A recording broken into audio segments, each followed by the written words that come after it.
Thailand immigration is cracking down harder than ever और late me tell you कि बहुत सारे जो ट्रैवलर्स हैं उन्हें एंट्री डिनाई की जा रही है, but there is one simple visa that can save you from all that stress. हाँ, जो आपको पूरा टोटल फ्रीडम देता है to come and go for 6 months। Today we will break down the Thailand multi entry tourist visa, your best option if you love Thailand. तो इस video में हम कवर करेंगे कि जो वीजा रन्स हैं वो भी हैवी स्क्रूटनी में और वो क्यों हैं, रियल बेनिफिट्स क्या हैं अगर आप मल्टी एंट्री वीजा यूज करते हैं जो लोगों को नहीं पता है, क्या रिक्वायरमेंट्स हैं, कॉस्ट है इसकी, how to apply, step by step instructions मैं आपको देने लगा हूं इस वीडियो में। अब वीजा रन्स क्यों इतने ज्यादा रिस्की हो गए हैं? पहली बात तो है कि आप इमेजिन करिए कि बैंकॉक में आप पहुंचते हैं 6 घंटे की फ्लाइट या 4 घंटे की फ्लाइट के बाद और इमिग्रेशन आपको साइट पे ले जाता है।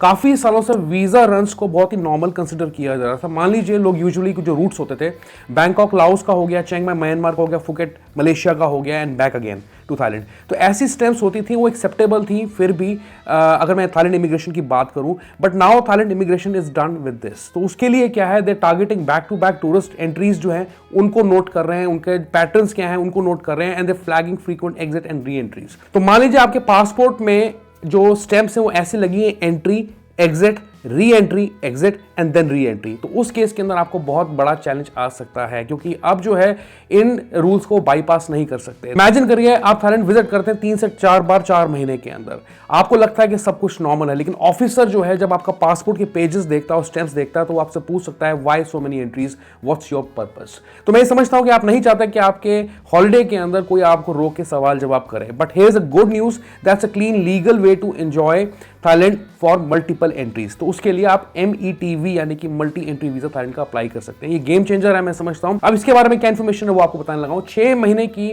फ्लेक्सिबिलिटी आपको इसमें मिलती है। You can enter Thailand unlimited times उन 6 महीने के अंदर।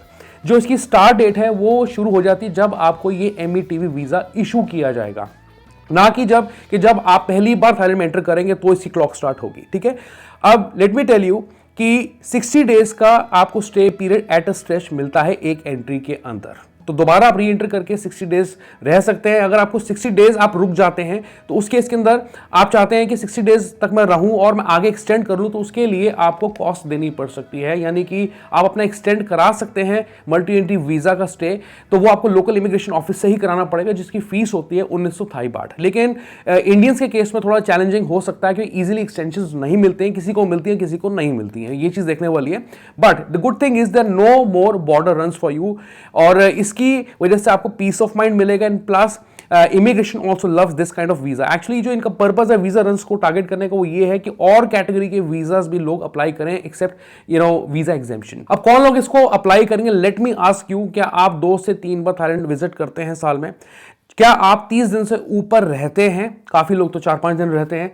क्या आपको वीजा रन करना अच्छा नहीं लगता? अगर इसका जवाब यस है, let me tell you that you should definitely apply for this visa. तो मैंने आपसे सवाल पूछ के आप ही को जवाब दे दिया है। प्रोसेसिंग टाइम जो इसका रहेगा इस वीजा का वो 15 बिजनेस डेज का रह सकता है। डिपेंड करता है, बीच में हॉलीडेज भी अगर हैं तो उसकी वजह से थोड़ा एक्सटेंड भी आपका हो सकता है। Once you receive this visa, जब आपका ये अप्रूव हो जाता है, इसका आप PDF में डाउनलोड करके प्रिंट आउट ले सकते हैं क्योंकि इमिग्रेशन काउंटर पे आपको along with your original passport इसकी कॉपी दिखानी पड़ेगी। प्लस आपको पता है कि TDAC मैंडेटरी है स्टार्टिंग 1 मई 2025, तो वो आपको फिल आउट करना पड़ेगा। वो हर किसी किस्म के ट्रैवलर को कोई भी किस्म कैटेगरी का वीजा लेके एंटर करता है थाईलैंड में उसे TDAC भरना पड़ेगा। इट्स अ मैंडेटरी प्रोसेस और विद इन 72 आवर्स इस TDAC फॉर्म को आप भरते हैं। Now what do you actually need? जो इसके डॉक्यूमेंट्स है आप उनकी मैं बात कर लेता हूं, उसके बाद मैं आपको डेमो देता हूं। तो फाइनेंशियल प्रूफ है आपको यहां पे दिखाना पड़ेगा, लगभग ये होगा 2 लाख थाई बाट का स्टेबल बैलेंस आपको पिछले 6 महीने के अंदर कंसिस्टेंटली मेंटेन अगर आपने किया है 5 से 6 लाख रुपए, वो आपको दिखाना पड़ेगा। लेट मी टेल यू, या आप डॉलर्स की बात करें तो 5000 से 7000 USD ये बन जाती है, ठीक है, in the last 6 months. Plus residence proof आपका copy of permanent resident card हो गया, आपका वैलिड वीजा। मान लीजिए अगर आप किसी और कंट्री में रहते हैं, उसका वैलिड वीजा या वर्क परमिट आपको लगाना पड़ सकता है अगर आप थाईलैंड वीजा को अप्लाई कर रहे हैं। तो आपको जो प्रूफ ऑफ रेजिडेंस है वो देना है। प्लस एम्प्लॉयमेंट प्रूफ आप दे सकते हैं अपना, अगर आप जॉब करते हैं, या बिजनेस प्रूफ दे सकते हैं, यानी कि लेटर जो आपको एम्प्लॉयर से लिखवाना पड़ेगा, leave approval letter. And plus एक होता है आपका एक्सपीरियंस लेटर कि आप इतने टाइम से कंपनी में काम कर रहे हैं, आपकी सैलरी स्लिप्स हो गई उसमें, राइट, वो एम्प्लॉयमेंट स्टेटस आपको देना पड़ेगा। अगर आप सेल्फ एम्प्लॉयड हैं या बिजनेस करते हैं तो आपके पास बिजनेस लाइसेंस होगा या बिजनेस रजिस्ट्रेशन नंबर होगा, ठीक है। एडिशनली क्योंकि आप इस मल्टी एंट्री वीजा को लेने लगे हैं तो आपको अपनी फ्लाइट बुकिंग्स भी करनी पड़ेंगी फॉर फर्स्ट टाइम विजिट, ठीक है। ऐसा कुछ नहीं है कि आप डमी टिकट्स लगा दें, इसमें आपको fully paid itinerary, flight itinerary लगानी पड़ेगी फॉर फर्स्ट एंट्री, और वो एंट्री जरूरी है, अदरवाइज ये आपका कुछ टाइम के बाद एक्सपायर भी कर सकता है। तो इतनी मेहनत खराब मत करना, तो अपना एक ट्रिप प्लान कर लेना छोटा सा। And you have to show departure from Thailand as well, यानी कि रिटर्न टिकट होनी चाहिए, यानी कि वो जो टिकट आप बुक करेंगे वो विद इन 60 डेज की हो, वही उस चीज़ का आपको ध्यान रखना है। अकोमोडेशन जो है आपको यहाँ पे प्रूफ ऑफ अकोमोडेशन में जो है आपको पहले ट्रिप का लगाना पड़ेगा, होटल बुकिंग और या इन्विटेशन लेटर आप लगा सकते हैं अगर आप किसी फ्रेंड के पास या गर्लफ्रेंड के पास जाके स्टे कर रहे हैं। प्लस आपको अपना पासपोर्ट जिसकी वैलिडिटी 6 महीने की होनी चाहिए वो आपको लगानी है, प्लस पासपोर्ट फोटोज जो है वो आपकी होनी चाहिए, उसका जो साइज है कुछ 2x2 या 35x45 सेंटीमीटर, यानी कि नॉर्मल पासपोर्ट साइज फोटोग्राफ का जो होता है वो आप लगा सकते हैं। प्लस आपको एक डिजिटल फॉर्म भरना पड़ेगा जो कि अब हम स्क्रीन पे देखने लगे स्टेप बाय स्टेप, उसका लिंक डिस्क्रिप्शन में भी दे रहा हूं। And let's see how to apply this multi entry visa. चलिए देखते हैं कैसे आप थाईलैंड का मल्टी एंट्री वीजा अप्लाई करेंगे ई वीजा की साइट से, और इसके लिए आप इस लिंक पे आएंगे thailandvisa.go.th, और यहाँ पे एक पॉपअप आता है कि आपको डॉक्यूमेंट्स वगैरह या पासपोर्ट सबमिट करने की जरूरत नहीं है कॉन्सुलेट जनरल में। इससे मैं एक्नॉलेज कर लेता हूँ और हम करते हैं शुरू क्रिएट एन अकाउंट से।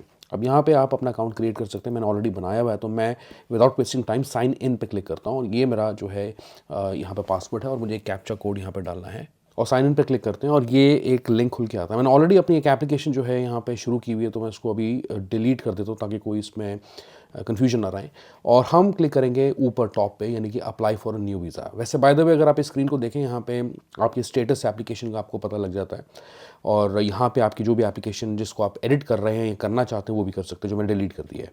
अप्लाई फॉर न्यू वीज़ा पर क्लिक करते हैं और यहाँ पे मुझे सबसे पहले अपना कंट्री चूज़ करना है, और यहाँ पे मैं इंडिया चूज़ करता हूँ। ट्रैवल डॉक्यूमेंट टाइप जो है ऑर्डिनरी पासपोर्ट रहेगा। करंट लोकेशन सॉरी मैंने मिस कर दिया है, तो वो भी यहाँ पे इंडिया रहेगा। ओके, अब यहाँ पे इन्फॉर्मेशन आप देख लीजिए, ये है आपको मतलब कि किस कॉन्सुलेट से एक्चुअली अप्लाई करना है, कौन सा कॉन्सुलेट जनरल आपको चूज़ करना है डिपेंडिंग कहाँ आप रहते हैं, ठीक है। तो जैसे दिल्ली के केस में ये सारी स्टेट्स आती हैं, हरियाणा आता है इसमें, हिमाचल भी आता है इसमें, यूपी भी आता है, सिक्किम भी आता है, पंजाब भी आता है। ओके, तो मैं दिल्ली से अप्लाई कर रहा हूँ, तो मैं दिल्ली से दिल्ली को चूज़ कर लूँगा, ठीक है। ये मैंने चूज़ कर लिया है। और ट्रैवल डॉक्यूमेंट टाइप, ये बहुत ध्यान से करने वाली चीज़ है, इसको आप कहीं गलत मत कर देना। And then travel document type जो है ऑर्डिनरी पासपोर्ट मैंने यहाँ पे चूज़ किया। वीज़ा टाइप, अब ये इंपॉर्टेंट है, मैं अप्लाई करूँगा टूरिस्ट वीज़ा, तो टूरिस्ट वीज़ा को हम चूज़ कर लेंगे। इसके बाद ये पूछ रहा पर्पस ऑफ विजिट, तो ये कुछ कैटेगरीज आती है अंदर tourist visa, football trial, medical treatment, ठीक है, आपको कोई मीटिंग कॉन्फ्रेंसेस करनी है अटेंड, रिक्रिएशनल लर्निंग्स करनी है, boxing training, Thai massage, cooking classes हो गया, to visit family and tourism leisure, तो मैं टूरिज्म लेजर अभी चूज़ कर लेता हूँ। इसके बाद नंबर ऑफ एंट्रीज पूछ रहा है कि क्या है सिंगल या मल्टीपल, तो मुझे मल्टी एंट्री वीज़ा चाहिए इस बार, तो मैं मल्टीपल पे क्लिक कर देता हूँ। अब नीचे आप एक मैसेज पढ़िए, the difference in fee will not be refunded if the officer grants single entry visa of the multiple entries visa you applied for. तो ऐसा है कि ये आप ज़रूर मल्टीपल एंट्री चूज़ कर सकते हैं फॉर्म के अंदर, लेकिन ये डिस्क्रिप्शन है इमिग्रेशन ऑफिसर का, सॉरी जो वीज़ा ऑफिसर है उसका, कि वो आपको सिंगल एंट्री इशू करता है या मल्टीपल एंट्री। लेकिन मल्टीपल एंट्री आप करते भी हैं तो भी आपकी फ़ीस रिफंडेबल नहीं होगी अगर वो सिंगल एंट्री वीज़ा आपको इशू करते हैं। ओके, तो नेक्स्ट पे क्लिक करते हैं यहाँ पे। अब सबसे पहले हम यहाँ पे पासपोर्ट वगैरह अपना अपलोड करेंगे, फोटो अपलोड करेंगे। ये जो फोटो और पासपोर्ट है आपका, ये JPG फॉर्मेट में होना चाहिए फ़ोटो, ठीक है। तो अभी मैं जैसे यहाँ पासपोर्ट की इन्फॉर्मेशन अपलोड करने लगा हूँ, प्लीज़ अपलोड योर पासपोर्ट, तो यहाँ पे हम ब्राउज़ पे क्लिक करते हैं और मैं यहाँ पे JPEG जो है फाइल अपलोड करूँगा, ठीक है। तो ये मैंने JPEG पासपोर्ट जो है अपलोड कर दिया। फ़ोटो जो है मुझे अपनी लगानी है, तो ऊपर ब्राउज़ पे क्लिक करते हैं, फ़ोटो भी आपकी JPEG में होनी ज़रूरी है। तो ये मैंने फ़ोटो अपनी पासपोर्ट यहाँ पे लगा दिए, और ये आ जाता है बेसिक फॉर्म, यानी कि टाइटल जो है मुझे यहाँ पे चूज़ करना है, और फर्स्ट नेम वगैरह जो है आप चूज़ कर सकते हैं। चलिए अभी मैं कुछ और डाल देता हूँ, ठीक है। लोअर केस में भी रह सकते हैं आप, ठीक है। एंड ये मैं फैमिली नेम में डालता हूँ उसमें, ठीक है। यहाँ पे आप कॉन्टैक्ट नंबर देंगे और अपना ईमेल एड्रेस जिससे आप रजिस्टर करेंगे। ये मैंने ईमेल एड्रेस यहाँ पे डाल दिया। नेशनैलिटी दोबारा एक बार यहाँ डालनी पड़ेगी हमें, और इंडिया चूज़ कर लेंगे हम उसके लिए। Do you hold any other nationality than the one indicated, तो नो है मेरे केस में। नेशनैलिटी एट बर्थ, वो भी आप इंडिया चूज़ कर लेंगे जो पासपोर्ट पे दिया। प्लेस ऑफ बर्थ जो पासपोर्ट पे दिया वो आपको यहाँ पे डालना है, तो इसमें अभी इंडिया डालते हैं। सिटी ऑफ बर्थ जो भी आपके पासपोर्ट पे दिया है वो आप डाल लेंगे यहाँ पे। डेट ऑफ बर्थ जो है आपको अपनी यहाँ पे डालनी पड़ेगी, तो अभी हम कुछ भी डाल लेते हैं। और ये डालिए मार्शल स्टेटस जो है वो देना है, तो यहाँ पे मैंने सिंगल डाल लिया अपने केस में। Travel document number, type of travel document क्या है आपके पास, पासपोर्ट है, and travel document number as in passport number, ये मैंने डाल दिया। प्लेस ऑफ इशू क्या है वो आपके पासपोर्ट पे दिया होगा, वो आप डाल देंगे यहाँ पे। Date of issue and expiry, तो मैंने डेट ऑफ एक्सपायरी भी डाल ली है, इशू भी डाल दिया है यहाँ पे। अब आपको अपना एड्रेस इन्फॉर्मेशन देना है, तो मैंने यहाँ पे एड्रेस भी अब डाल लिया है, और नीचे दिया is your permanent address same as your current address, yes no आप चूज़ कर सकते हैं उस केस के अंदर। एंड ऑक्यूपेशन जो है हम यहाँ पे डाल लेंगे जो भी है आपके केस में, तो कुछ भी आप इनकम अपनी दिखा सकते हैं जो आपकी है एक्चुअली, एंड सेव भी कर सकते हैं, नेक्स्ट पे भी क्लिक कर सकते हैं। तो अभी मैं इसको सेव करके देखता हूँ कुछ मैंने मिस तो नहीं किया। तो ये सेव हो गई एप्लीकेशन, नेक्स्ट पे क्लिक करते हैं। नेक्स्ट पे क्लिक करने के बाद मुझे ये पेज मिलता है, इसमें है कि intended date of arrival in the country. तो मान लीजिए कि मैं दिसंबर में ट्रैवल कर रहा हूँ, तो मैं कुछ भी 24 दिसंबर रख लेता हूँ। इंटेंडेड डेट ऑफ डिपार्चर जब हम थाईलैंड को छोड़ के जाएंगे तो उसके केस के अंदर मैं कुछ जनवरी का पीरियड रख लेता हूँ, ठीक है। तो यहाँ पे मैंने इंटेंडेड डेट ऑफ डिपार्चर भी डाल दिया है, और 28 डेज में टोटल रहूँगा यहाँ पे। लास्ट पोर्ट ऑफ एम्बार्केशन, तो उस केस के अंदर इंडिया होगा, अगर आप इंडिया से जा रहे हैं, अगर आप मलेशिया से जा रहे हैं तो मलेशिया रखेंगे, ठीक है। एनीवेज आपको ये जो ई वीज़ा इंडिया से ही अप्लाई करना है, आप किसी और कंट्री से नहीं कर सकते। लेकिन होता है कि आपकी आइटनरी ऐसी हो कि पहले आप मलेशिया जा रहे हों, वहाँ से अगर आप एंटर करते हैं तो आप ये चीज़ मेंशन कर सकते हैं। Now by air, land and sea, तो बाई एयर रखते हैं। फर्स्ट अराइवल पोर्ट जो है, मैं अभी कुछ भी यहाँ पे चूज़ कर लेता हूँ, स्वर्णभूमि एयरपोर्ट ही रख लेते हैं। मोड ऑफ ट्रांसपोर्ट जो है we will choose scheduled commercial. Flight number जो है हम यहाँ पे मेंशन करेंगे, तो अभी मैं कुछ भी फ़्लाइट नंबर डाल लेता हूँ यहाँ पे। And have you ever visited Thailand, तो येस है। Have you ever applied for Thai visa, हाँ मैंने किया था। Are you travelling as part of tour group, no मेरे केस के अंदर। बट आपको उसी हिसाब से करना है, जो आप देख रहे हैं उस हिसाब से मत करना, बस आपको पता है कि आपने वीज़ा कभी पास में अप्लाई किया था, कभी ट्रैवल किया था या नहीं किया था, ओके।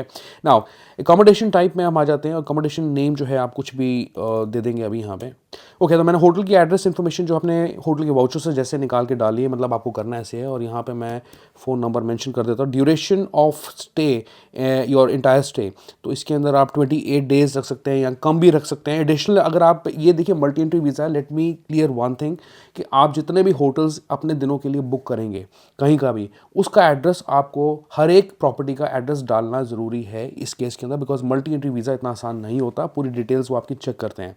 तो ये नहीं है, ये तो मैं डेमो के पर्पज़ के लिए आपको दिखा रहा हूँ कि आपको 28 दिन मैंने यहाँ स्पेसिफाई किया है। अदरवाइज आप डिफरेंट प्रॉपर्टी को भी लिस्ट यहाँ पे कर सकते हैं, यानी कि एडिशनल अकोमोडेशन थाईलैंड येस है तो नीचे और फॉर्म आ जाएगा, आप नो कर दीजिए अदरवाइज अगर नहीं है तो। And then click on next. अब सिंपल है कि ऑलरेडी डॉक्यूमेंट में मैंने पासपोर्ट अपना फोटोग्राफ अपलोड कर दिया। ये डॉक्यूमेंट पेज है जहाँ पे आपको अपने डॉक्यूमेंट्स अपलोड करने हैं।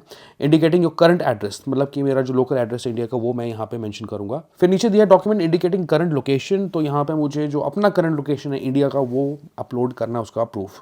तो ये करंट लोकेशन मैंने यहाँ पे अपलोड कर दिया है। एंड इसके बाद travel booking confirmation, as in कि मेरी फ्लाइट बुकिंग्स मुझे यहाँ पे अपलोड करनी है, तो ये फ्लाइट बुकिंग्स मैंने अपलोड कर दिए।